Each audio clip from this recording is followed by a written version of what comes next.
So welcome back to some more Grand Theft Auto Liberty City stories. In this part, we will be completing the Firefighter side mission, which is a requirement to complete in order to get your percentage points for 100%. And what you're seeing on the bottom right hand corner of the screen there are the different locations for the fire stations across Liberty City. And there's going to be 3 fire stations total, so 1 on each of the islands in the game.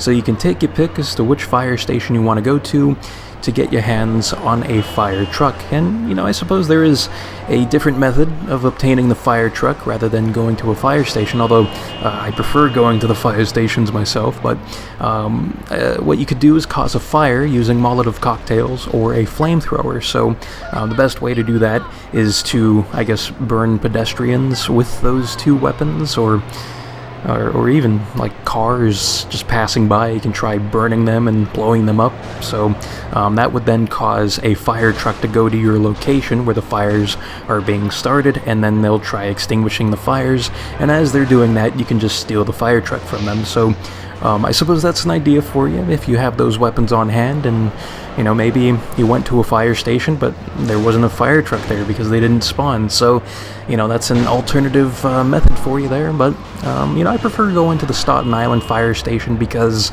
there's usually 2 fire trucks that will spawn there, and sometimes only 1 does, but you know, 1 is all you need there. So the reason why there's potentially 2 fire trucks that will spawn there is because one of the fire trucks immediately activates the Carmageddon side mission whenever you enter it.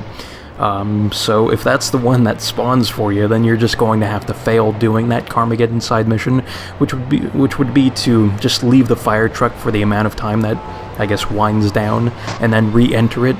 And then, you know, from there you can use the fire truck to do the Firefighter side mission. So yeah, good stuff there, I think. You know, different options there on the table for you. And you know, it's important to kind of go over that because unlike with the police cruiser and various taxis, fire trucks do not spawn on the streets being driven around by firefighters. So you have to do one of those 2 methods in order to get your hands on a fire truck there. But anyways, when you activate doing the Firefighter mission, you're going to have to extinguish fires that pop up on whatever island you decide to do this activity on, because like with the Vigilante, you only have to do this activity on 1 island, so that's pretty nice there.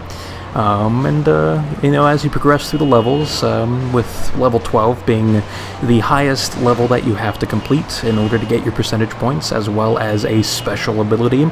But as you progress, you're going to have more and more fires that you have to extinguish, and all the fires will be clumped up together, at least during the first 12 levels, so you really don't have to travel that far to extinguish all the fires. I mean, you will have the fellas and fellettes inside of these burning vehicles in the later levels anyways, that will be running around the place, so you kind of have to chase them down a little bit, but they tend to not stray too far away from the area that the burning vehicles were located at. So I suppose that's pretty nice. Although what might not be too nice, well, I guess it's kind of a mixed bag there, but it just seems very painful to get hosed down like this from from a hose from a fire truck.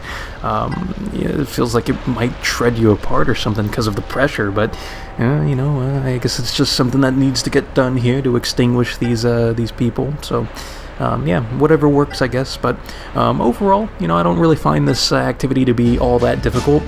It's definitely not as easy as in Grand Theft Auto 3, because in Grand Theft Auto 3, you can spit on the fires and then they would be extinguished. So, you know, it's not that easy, but at the same time, you know, I really don't think it's all that difficult. So, good stuff here. You know, your reward, besides the percentage points for completing 12 levels of the Firefighter side mission, is that you are also fireproof from this point moving on forward, so that'll be pretty handy for some of the things that we have to do coming up soon. So yeah, that completes the Firefighter side mission. In the next part, we will be completing the Paramedic side mission, so until then, I will see you next time.